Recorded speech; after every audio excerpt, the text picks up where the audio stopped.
안녕하세요. 뜨는 아침 묵상 배영호 목사입니다. 오늘 우리가 함께 나눌 말씀은 신명기 6장 4절에서 5절 말씀입니다. 이스라엘아 들으라, 우리 하나님 여호와는 오직 유일한 여호와이시니 너는 마음을 다하고 뜻을 다하고 힘을 다하여 내 하나님 여호와를 사랑하라. 아멘. 여러분, 오늘은 쉐마에 대해서 함께 묵상해 보도록 하겠습니다. 여러분, 쉐마는 들으라 이스라엘 이런 말이잖아요. 그렇다면 이 쉐마는 누구에게 주신 메시지일까요? 이스라엘의 1세대 사람뿐만 아니라 그 자손들 1.5세대에 이르기까지 그 자녀들에게 하나님의 이 말씀을 잘 기억하고 교육하도록 해라 라는 메시지가 이 쉐마에 들어 있습니다. 말씀 21절과 우리 24절에 보면 쉐마의 이유에 대해서 나와 있는데요. 21절에 보면 우리가 옛적에 애굽에서 바로의 종이 되었더니 여호와께서 권능의 손으로 우리를 애굽에서 인도해 내셨기 때문에 쉐마 교육을 해야 된다 라고 하고 있고요. 또 24절에는 우리가 우리 하나님 여호와를 경외하여 항상 복을 누리게 하기 위하심이며 또 여호와께서 우리를 오늘과 같이 살게 하려 하심이라. 저는 쉐마 교육을 해야 되는 가장 근본적인 이유가 오늘이라는 단어에 있다고 생각을 해요. 21절과 24절에도 마찬가지인데요. 과거가 아니라 오늘에 대한 삶을 살도록 하기 위해서 이스라엘에게 훈련을 시키시는 거예요. 그러니까 이 오늘이라는 것은 무엇을 의미할까요? 과거가 아니라는 거잖아요. 그러면 과거는 애굽이고 애굽의 문화와 삶이에요. 그러면 오늘이라는 것은 하나님과 신앙적인 삶이다. 이렇게 대비해서 우리가 생각해 볼 수 있을 것 같아요. 여러분, 애굽의 문화가 어떤 문화입니까? 종의 문화잖아요. 물론 종의 문화지만 그 안에서 먹을 것들이 있고 그 강한 노동 속에서도 쉼이 있고 뭔가 인간적인 관계들이 있고 자기의 집이 있었을 거 아닙니까? 그런데 근본적으로 보면 다 결국은 그 울타리 안에서의 삶이고 바로 종된 삶의 모습일 뿐이라는 거예요. 여러분, 사람은 근본적으로 내가 자유인이 되고 하나님이 만드신 그 창조의 아름다운 삶의 모습을 추구하는 인간이 돼야 돼. 울타리 속에서 그 안에서 힘들고 어렵지만 그것을 견디고 참으면서 그 안에서 적절하게 잘 살아내는 인간, 이 인간이 선한 인간으로 비유되고 있다는 거예요. 성경은 아니다예요.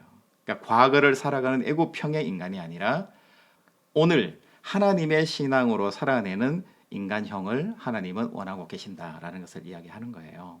여러분, 광야의 생활은 결핍의 자리잖아요. 그래서 하나님께서 원하시는 것은 철저하게 광야 생활을 통해서 과거 애굽의 문화와 삶을 다 지워내시는 거예요. 그러면서 하나님의 계명과 말씀으로 그 자리를 잘 채워 나가기를 하나님께서 원하시는 거예요. 그런데 이스라엘 백성들은 틈만 나면 과거의 애굽의 삶을 그리워하고 현재 오늘 나에게 있는 하나님의 삶에는 덜 관심한 모습을 볼 수가 있어요.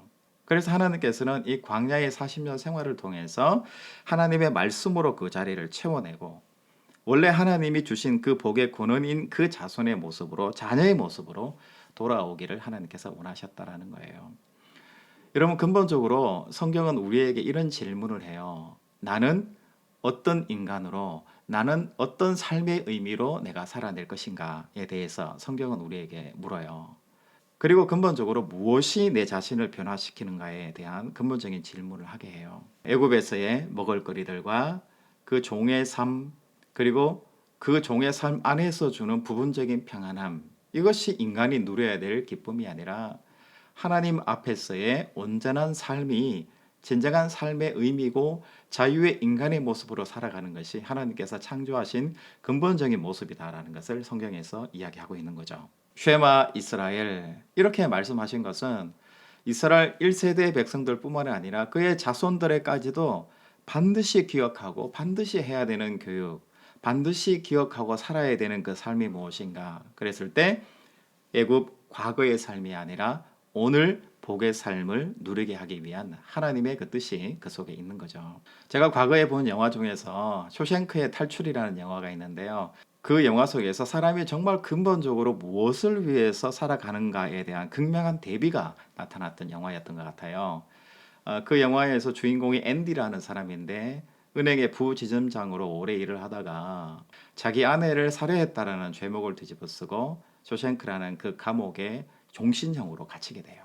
그 감옥의 생활을 보니까 그 울타리 안에서 또 서열과 질서가 나누어지고 폭력이 난무하는 그런 감옥의 생활을 경험하게 되잖아요. 그리고 그 안에서 서열을 나누어서 나름대로의 자유를 누리는 그 삶들의 모습이 보이고 근본적으로 그 울타리 삶인데도 만족하고 살아가는 그 죄수들을 보게 되잖아요. 또 나이가 들어서 출소를 했는데도 나가서 자살해버리는 그런 사람이 있는가 하면 다시 죄를 지어서 감옥으로 다시 돌아오는 사람도 있는 거죠.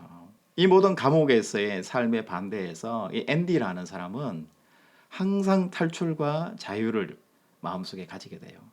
인간의 근본적인 것은 바로 자유고 인간의 가장 근본적인 삶의 의미는 이런 감옥에서의 삶이 아니다라는 것을 끝까지 놓치지 않는 사람으로 살게 되잖아요. 마침 그 교도소장이 엄청난 부를 누리기 위해서 부정부패를 일으키고 있는데 자기가 회계사 노릇을 하면서 감옥소장하고 친하게 지내게 돼요. 그러면서 앤디가 했던 일을 보면 그 감옥에서 도서관을 열게 되잖아요. 또 일하면서 맥주 한 잔 마실 수 있는 쉼의 시간을 동료들에게 제공을 해요. 그리고 파티도 열게 되고요. 그러니까 이 감옥이라는 것이 우리가 생각하는 그런 감옥하고는 전혀 다른 인간의 기본권을 누릴 수 있는 곳으로 앤디가 바꾸어 버리잖아요. 그러면서 종국에는 앤디가 탈출하게 되면서 영화가 끝나게 됩니다. 여러분, 하나님께서 원하시는 것은 우리 자신이에요. 근본적인 내 자신을 원하시는 거예요.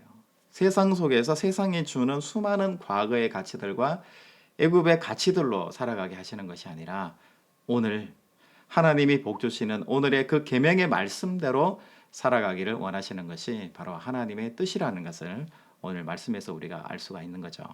여러분, 오늘 하루 살아내실 때 내 삶의 가장 큰 의미는 무엇인가? 내 삶이 가장 의미를 찾는 것은 어디에서 시작되는가? 그리고 어떤 상황에도 흔들리지 않는 굳건한 내 자신은 어디에서 주어지는가? 이 질문을 여러분들 하시면서 오늘 하루를 기쁘게 한번 살아내 보시는 여러분들의 삶이 되시기를 주님의 이름으로 축복합니다. 내일 또 뵙겠습니다. 샬롬.